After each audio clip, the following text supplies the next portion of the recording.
Now let's learn about operators and expressions. Okay. So first of all, we learn about assignment of operation. If I say int a is equal to 10, after execution of this line, the value of a will be 2 because we have equals to. So this assigns the value 10 into a. It's very simple, straightforward concept. Then we have, relational operators. Operators that are used to know the relation between. So output of a relational operator is always a boolean, true or false. So what we can say is 5 equal to. So what it will return is, similarly, if we say 5, this combination of exclamation in equal is, so we say 5 not equal to, this will give true. So this combination of exclamation and equal is used to check not equals, and this double equals is used to check. Similarly, we can have 5 greater than 3. This will again give true. 5 less than 3. This will give false. So it will always compare the left one with the right one. Okay. We can also say 5 greater than equal to 3. So it will be true because 5 is greater than 3. But if we do 5 greater than equal to 5, then it will be also true because 5 is equal to 5. So this one is greater or equal. So it is doing both the comparisons here. We also have similarly 5 less than equal to 3. So this will give false. But if we give 5 less than equal to 5, this will give true. Still 5 is equal to 5. Okay. We have arithmetic operators as well. For example, if we do 5 plus 3, it will give us 8. We have 5 minus 3, it will give us 2. 5 star 3, this is used for multiplication. It will give us 15 because star is used for multiplication. So we have 5 divided by 3. It should ideally give 1.67 something if we read it as a double or float. Okay, so this is division, and we have mod also. 5 mod 3. This will give 2. What does this mean? It means remainder. So when we divide 5 by 3, 3 is taken out, 2 is remaining. That is the remainder, modulus operator. It's called modulus. So percent is used for modulus operator to calculate the remainder. It's a simple maths concept. So this is how different arithmetic operations are done in Java. Then there are logical operators as well. For example, we have a boolean true and we do and true, false. So it will check if both of them are true, then only it will return true, otherwise it will return false. So what it will give is, so this is and. Then we have or. This will give true because any one of these two should be true. So this is, or. So these were logical operators, and we can also do ternary operations as well. For example, we say boolean a is equal to 2, boolean b is equal to, for example, we say int a is equal to 1, int b is equal to 0, and then we do a greater than b, then a, otherwise b. So this is, ternary operation. We have a question mark and we have a colon and we have a condition. Condition is true, then first value will be selected. If it is false, then second value will be selected. So for example, if we say 1 greater than 0, then happy, otherwise sad. And we do string f, so we combine our assignment. So what will be the value here? Because 1 is greater than 0, it will go into this and it will not go into this. So string s will be, and you see here we are mixing this ternary operation with this assignment operation, which is, the first thing that we learned here is we use equal to assign some values to something. So we are using assignment, and in fact we can use assignment anywhere. We can say boolean test is equal to, so here test value will be. Similarly, you can combine assignment with any of the arithmetic, logical, relational, any of these or ternary operations. We can combine assignment with any of these operations. So these are the different kind of operations they are there. Now let's study flow control. Suppose you have two integers, integer a, comma b. You can define it as like this also. So you have not set any values, but they have defined it. So in this case, they get initialized with the default value of int, which is 0. You can also define it as int a is equal to 1, b is equal to 2, or each one of them in different line. Int a is equal to 1, b is equal to 2, like this. Okay. So now we will learn flow control. This says a is greater than b. System dot out println. We'll understand the meaning of system dot out dot println as well. But for right now, you can simply understand that it is used for printing any output. So here we're printing happy, and then we are typing else. Similarly, system out dot println. Okay. So since A is 1, B is 2, the flow will not go in this line. It will come to this line, it will check, and it will directly go to the else block, and it will print sad on the as an output in the console. If A would have been 10, then it would have read this line, it would have gone here, and then it will not go here. After executing this line, it will come out to the next line. So either if block will get executed or else block will get executed. Both of them will never be executed together. And suppose if you only have a if block, you don't even have a else block, then if this condition is true, if block will execute it. If it is not true, it will not be executed and flow will go to the next one. So this is if else. Similarly, we have switch case. For example, you have int is equal to, now you write switch, you start the block case 1, and then you have to put a colon, and you do system.out.println Monday. Then you have to write a break. Why you have to write break, I will tell you. Then you define case 2, you similarly do, and you say, now you say case similar, and you say Wednesday. Similarly, for all the 7 days you configure cases, then you should configure a default case. If you don't configure a default case, it will not print any value. If you give it any other value apart from 1 to 7. So you have to print wrong input. So since the value is 1, the flow will come to this line.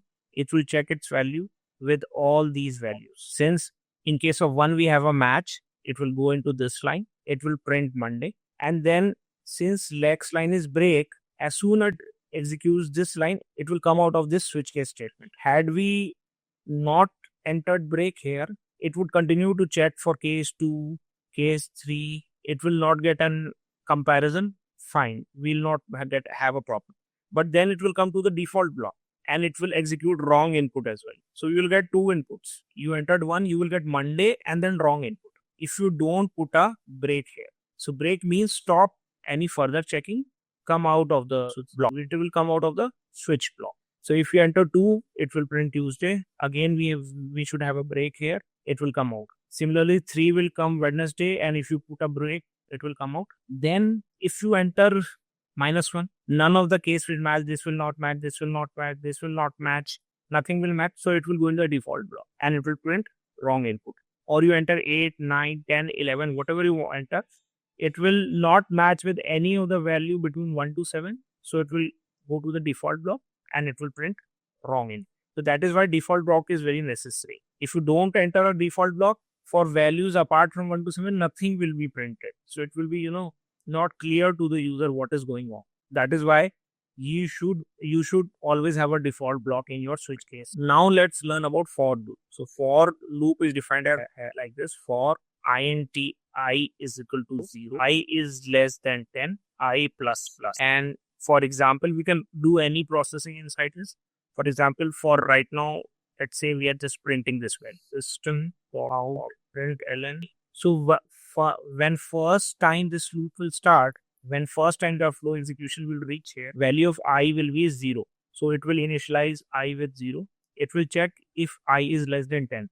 Since 0 is less than 10, it will go inside the loop. And since we are printing the value of I, it will print 0. So after going this, it will go this, and then it will go back here. Now the I of value was already, this block will not execute again. This only executes for the first time. Now the value of I was 0. But when the flow reaches from this point to here, this line would have executed 1. So it will do I plus plus, so value of I will become 1. So this time when we lead back to the loop after execution of the first iteration of this loop, earlier the value was 0.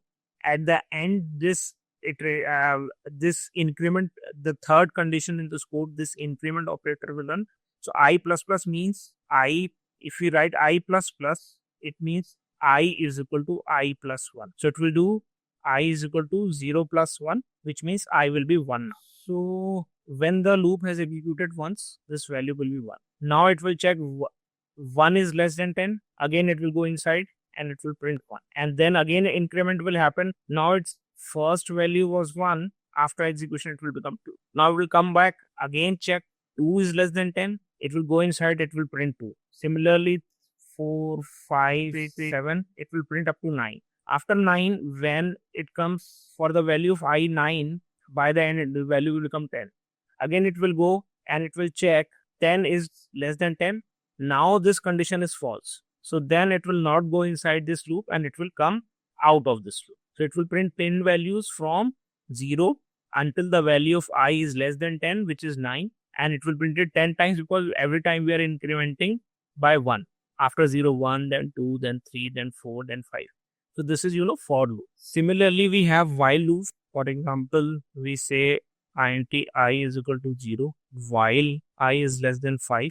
System out dot println and then I. So in this case, what will happen is it will check whether when first time flu will reach here, it will check 0 is less than 5. Of course, this is true. It will come inside this loop. It will print 0. Then again, it will come back. After that, it will go to this line and it will do a plus operation. So value of I will become 1. Now it will check 1 is less than 5. Again, it will go inside. It will print 1. Again, it will do plus. So value of I will become 2. Again, it will check 2 less than 5. It is still 2. It will print 2. Again, it will increment. Now the value will become 3. Again, 3 is less than 5. It will again go inside. It will print. Then it will increment. Then the value will become 4. Again, 4 is less than 5. It will again go inside, print. And it will again increment. The value will now become 5. And now it will check 5 is less than 5. No, false. This condition is not true. It will not go inside and it will not print anything and it will come outside of this block or outside of this loop. So this is how a while loop ends. So it is similar to for loop. But now, suppose for example, you did not write this plus operation. In that case, value of I will always remain 0 and this loop will endlessly keep on running. All the further lines that you will write below this loop will never execute. This continuously this loop will run endlessly and it will print 0 every time. So that is why when you put a condition in the while block, you have to place an increment or decrement operator, such an operator that after some iterations it will become false so that the loop will stop and will move ahead. That is how while loop operates. Similarly, we have do while, where the only difference is that first we execute the loop and then we check the condition. So what we do here is we define a variable, we say do, and then again we do dot out print ln, we print the value of I, then we do I plus and then we write while I is less than 5. So again, first time it will print the value of I without checking anything. Then it will increment the value by 1. Then after incrementing, it will check whether it is less than 5. Yes. Then it will execute the loop once more. Until this condition is true, this loop will be executed. So what it will print? 0, 1, 2, 3, again, same thing. But here the checking is happening after the first iteration. In there, previously, if this condition would have become false in the first iteration, nothing would have been printed. So here, first checking is happening, then execution is happening. Here, execution is happening and then checking is happening at the end. So we have break and continue as well. Suppose we have a for loop. So we have this for loop. Since the starting value is 0, ending value is 10, and we're incrementing by 1. 0, 1, 2, 3, 4. So it will execute this loop. It is expected to execute this loop 10 times. But what will happen? For the value of I0, it will check if I is equal to 5. No, double equal. So if I is equal to 5 is false, it will not go inside this block. Then it will check if I modulus 2 is 0. So this condition will be true for even numbers 2, 4, 6, 8. For these values, I modulus 2 will be 0. So it will go inside this condition. So for 0, it will not go, it will print 0. For 1, again, this condition is false, this is also false. It will not be. For 2, this is false, but this is true. It will come inside this continue. So continue, what the continue does is, instead of executing the remaining lines in the loop, it will send the flow of the program again to the starting of the loop. So for the value 2, it has printed 0, it has printed 1. For 2, it will send the flow back to the starting of the loop. So it will not execute this line to print 2. For 3, again, this condition is not true. It will come inside. This condition is false, so it will print 3. For 4, again, this condition is false, but this condition is again true. So it will go inside the if block, it will execute continue, it will not go to the next line to print the value of I. It will go back to the starting of the program and then it will continue the iteration for the value 5. So 4 will not be printed. Now for the value 5, this condition becomes true. It will go inside this loop and it will, because we have mentioned the break statement here, it will stop the iteration of this loop and it will send the flow outside to the next line after the loop. So no any more iterations will happen. So this is the output we will get. We will get 0, 1, 3, 5 and then stop. Nothing after 5. So this is, break sends the flow of control out of the block to the next line after the block. And continue skips the remaining lines inside the loop and sends the flow to the next iteration or to the and starts the next iteration of the loop. So this is, what continue does. Now let's learn about reference type. So we learned how to create a class in Java. Any class that we create is a reference data type. It can be my class that we created, or there are some classes already implemented or created in Java. For example, there is an object class. This is the most elementary. Okay. We also have a string class. It is used for handling string related operations. This is also a class. We can have an integer class. We can have a long class. Don't confuse this integer with int. Int is a primitive, but this integer class is a reference. Okay. Similarly, long. Again, don't confuse it with small long. That is a primitive, but this long with the capital is a class, so is a reference. Similarly, we have big decimal, we have float. In fact, we also have capital Boolean. All these are reference types. So earlier we learned about primitive types, and these are the second type of reference, which is reference type. So any class you create can be used for holding data as well, as primitives are used for holding data. For example, integer, character, you're holding some data into them. Similarly, you can use your own classes to hold data as well. And when you do so, then these are called reference types. So for example, we created my class. So that is also a reference. Suppose we create student, we create teacher. All these are reference types. You will understand this concept more when we learn about OOPS concepts and classes and objects. You will understand this as well. Now let us learn about arrays. Arrays is, a collection of primitives, or how do we create an array of primitives? For example, I say int, you have to put this square bracket to denote an array. We can give it a name. My is equal to new. We have to use a new keyword. Whenever we want to create an object in Java, we have to use a new keyword. We will learn about more this when we learn classes and objects. But for now, you can realize that we are creating objects, so we need to use new keyword. New, we have to write the type of the array again, and then the size 10. So in this array now, you can hold 10 integers. For example, you say my of 0 position. This can be 1.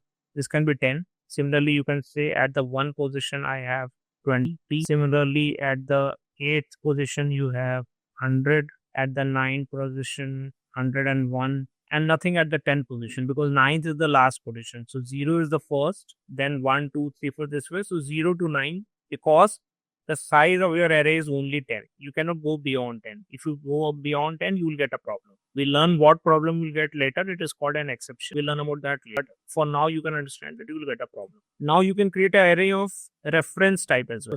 For example, if you write string, put this square brackets for array, and for example, you call it ARR, is equal to new string. Again, it gives size 10. So this is like creating a array of reference type. So again, you can do array of 0 position is hello. At the 1 position, you can add something else. Similarly, you can add till the 9th position by anything you like, any string you want. Since you defined it as a string array, you can only add strings here. Whatever you define, that type you can add. There is also 2-dimensional array. So for example, if you do int and you put 2 times square, and then you say ARR, go to new int 10, 10. So this is like a matrix of 10 rows and 10 columns as well. So what you can define is now ARR of 0, 0 is equal to 1. Similarly, you can define up to 9, 9 is equal to 100, something like this. You can define 10 into 10, 100 values here. And similarly, you can have, similar to this two-dimensional array of integer, you can have two-dimensional array of string as well. You can even have three-dimensional as well. So as many dimensions you want, as many square brackets you put, you can have that many dimensional array. So you can go up to n dimensions. You can have a lot of data in a tabular way here. You can go to n dimensions. Now let's learn about the static keyword. Suppose you have a student class, class student. You have his int age, string name, and you have a static string school name, in which school he studies. Okay. So there can be many students in the school. For example, you have Anil, whose age is 10 and his name is Anil. Okay. You can have Sham, whose age is 9. You can have Ravi, whose age is 7. There can be many students. But since all of them study in the same school, the school name for all of them will be St. Paul's. So it is not changing student per student. Name is changing, age is changing. Sham, age is 9, name is Sham. For Ravi, name is Ravi, age is 7. For Anil, name is Anil, age is 10.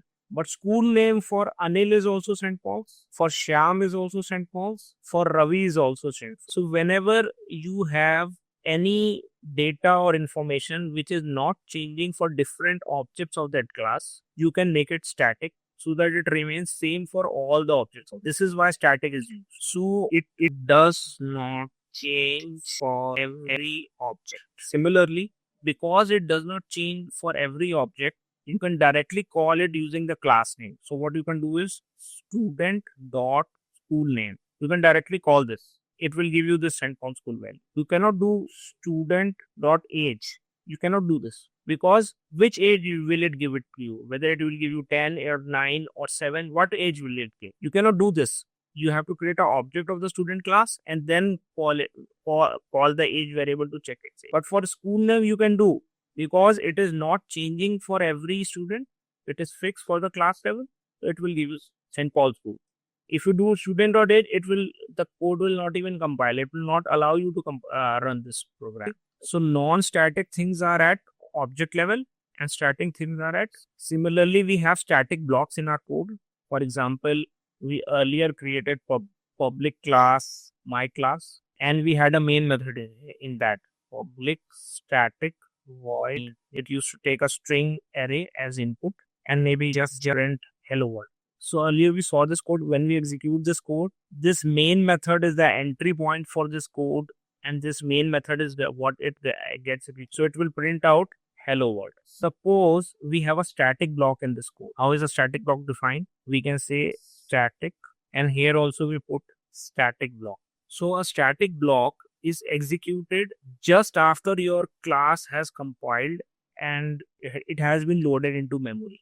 Before the execution of any of the methods of your code, a static block will get it. So before, when we did not have this static block, if we run this program, of course, main method is the entry point for any Java application. So it will print this hello world. But now since we have a static block will be executed first. So now it will print static block this string first, and the next line, then it will print hello world because we have a static. You can use your static block to define any value that you want. For example, you can have a string, as we had school name. You can initialize your school name. So you can say school name is equal to St. Paul's. So it is generally used to initialize things. But always remember, static block will get executed before any of the methods of that class. In fact, as soon as the class will be loaded into memory, it will get executed. So friends, in this video, we covered a lot of topics. If you see, we covered how to configure IntelliJ, configure your first project, create a class, create a main method, how to run your class. Then we learned about the basic syntax and structure, how to write classes, how to write methods. We also learned about declaration and access controls. We learned about different data types in Java, primitive and reference types. Then we learned about different operators available in Java, relational, logical, conditional, ternary, all these operators we learned. We also learned flow control, for loop, while loop, do while loop, if else, break, continue, all these things we learned. We also learned what are arrays. Arrays are a collection of data. And we learned about the static keyword and the static block. Now, as an assignment, all the examples that I've told you, what do you have to do? You have to download IntelliJ, create a project as I created in the starting of this video, and then write and execute all the code that I showed you. So all the code here that I have written by hand, everything, try to execute. For example, you can simply system.out.println and you can check 5 equal to 3. What does it print? Whether it prints 2 or whether it prints. Similarly, all the logical operators, you can create a for loop as well. Try to print values 1 to 10 using a for loop. Then try to print values of 1 to 10 using a while loop. Then on the basis of 1 to 10, try to create a if block. If the value is 5, print something extra. Similarly, try to create a switch case for values between 1 to 7, print Monday, Tuesday, Wednesday, Thursday. Try to build a switch case. So all the code that I've covered in this lecture, try to write a code for that. And if you have any questions, you can ask the moderator and he or she will clarify your doubt. Thanks a lot for watching.